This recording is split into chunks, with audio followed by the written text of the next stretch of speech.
selamat pagi. Jadi di sini saya akan menjelaskan mengenai langkah-langkah pembuatan dari obat batu alami dari jeruk nipis.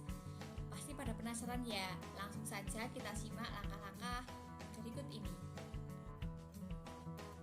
Untuk alat bahan yang kita butuhkan yaitu yang pertama jeruk nipis, yang kedua pisau, yang ketiga gelas, yang keempat kecap yang sudah dicampur dengan madu dan sendok.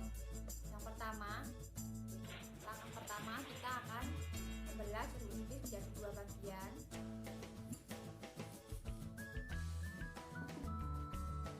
Setelah menjadi dua bagian, kita peras jeruk nipis ke dalam gelas.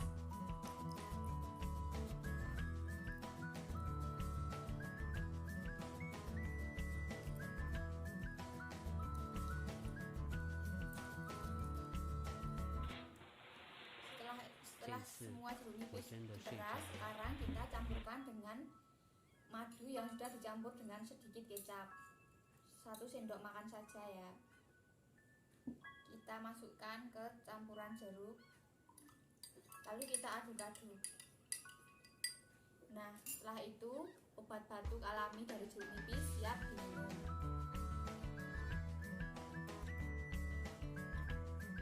Selain dari campuran jeruk nipis, madu dan sedikit kecap, jeruk nipis juga bisa langsung dikonsumsi dengan diperas, dicampur dengan air hangat dan sedikit gula, lalu jeruk nipis siap diminum. Nah, sekian video langkah-langkah pembuatan obat batu alami dari jeruk nipis. Semoga bermanfaat. Terima kasih. Sampai jumpa.